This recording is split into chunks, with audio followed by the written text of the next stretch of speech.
रायपुर से ही खबर, जहां अब तक 108.06 लाख मीट्रिक टन धान की खरीदी हुई है। किसानों को 23,488 करोड़ रुपए का भुगतान हुआ है। 69.95 लाख मीट्रिक टन धान का उठाव हुआ है और 1 नवंबर से प्रदेश में धान खरीदी हो रही है और अब तक 20,49,472 किसानों ने धान बेचा है।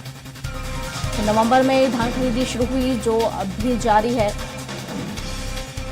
तो किसानों को 23,448 करोड़ रुपए का भुगतान सरकार ने किया है। 69.95 लाख मीट्रिक टन धान का उठाव हुआ है।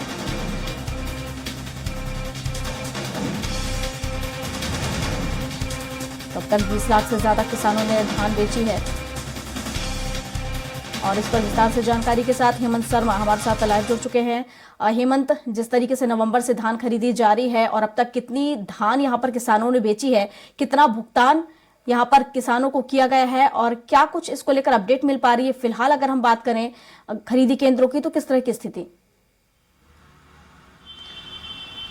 देखिए, छत्तीसगढ़ में 1 नवंबर से धान खरीदी की शुरुआत हुई थी और अब लगभग अंतिम चरण में धान खरीदी का जो कार्य है वो चल रहा है। 31 जनवरी लास्ट तिथि है और तिथि बढ़ाए जाने को लेकर कोई अभी बातचीत नहीं हुई है और आसार भी नहीं दिख रहे हैं कि जो धान खरीदी की तारीख है वो आगे बढ़ाई जाए। लेकिन अब तक जो आंकड़ा निकलकर सामने आया है उसके मुताबिक छत्तीसगढ़ में लगभग 108.06 लाख मीट्रिक टन धान की खरीदी हुई है और ये रिकॉर्ड तोड़ खरीदी बताया जा रहा है। बीच में विधानसभा चुनाव के वजह से जो धान खरीदी है उसमें गति धीमी हुई थी, लेकिन उसके बाद फिर से रफ्तार पकड़ी और 108 लाख मीट्रिक टन धान के आसपास की खरीदी हो गई है। और इसके लिए किसानों को लगभग 23,448 करोड़ रुपए का भुगतान हुआ है और कस्टम मिलिंग के लिए लगभग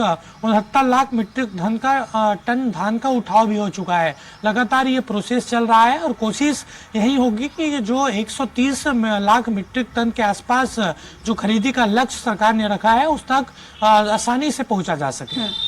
बिल्कुल हेमंत, और जिस तरीके से हम अभी पिछले दिनों में देख पा रहे थे कि आवक तो बड़ी संख्या में आ रही थी, किसान धान बेचने के लिए बड़ी संख्या में पहुंच रहे थे, लेकिन अगर वही हम उठाव की बात करें तो उठाव में कहीं ना कहीं यहाँ कमी देखने को मिल रही थी। अब क्या उठाव में जो कमी देखने को मिल रही थी वो सही रूप से चल रही है, सही तरीके से उठाव हो रहा है और जो किसान धान बेचने आ रहे हैं उनकी किसान सही तरीके से खरीदी जा रही है? क्योंकि कुछ इंतजार करना पड़ रहा था किसानों को। देखिए, धान खरीदी केंद्रों में व्यवस्था पूरी तरीके से वहां पर अच्छी रखी गई है। लगातार मॉनिटरिंग अधिकारियों के द्वारा भी किया जा रहा था। बीच में मैंने जिस तरीके से बताया कि चुनाव की वजह से धीमी थी गति, लेकिन वो इस बार फिर से लगातार किसान वहां पर धान अपना बेच रहे हैं। व्यवस्था तमाम तरह की किए गए हैं और जहां तक रही धान उठाव की बात, चूंकि धान खरीदी का प्रोसेस लगातार चल रहा है, डंप वहां पर खरीदी केंद्रों में धान को किया जाता है, तो उठाव करने में थोड़ी दिक्कत होती है और धीरे धीरे उठाव वहां पर किया जाता है। इसीलिए जो 108 लाख मीट्रिक टन की धान खरीदी हुई है उसमें से लगभग 70 लाख मीट्रिक टन धान का ही उठाव हुआ है। यानी अभी भी जो धीमी गति है धान के उठाव की वो वहां पर चल रही है। कोशिश लगातार हो रही है कि जल्दी धान का उठाव हो जाए ताकि किसी भी तरह की तकलीफ ना हो।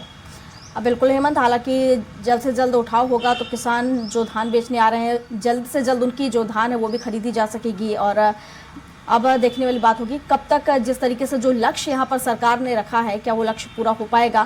फिलहाल शुक्रिया आपका तमाम जानकारियों के लिए।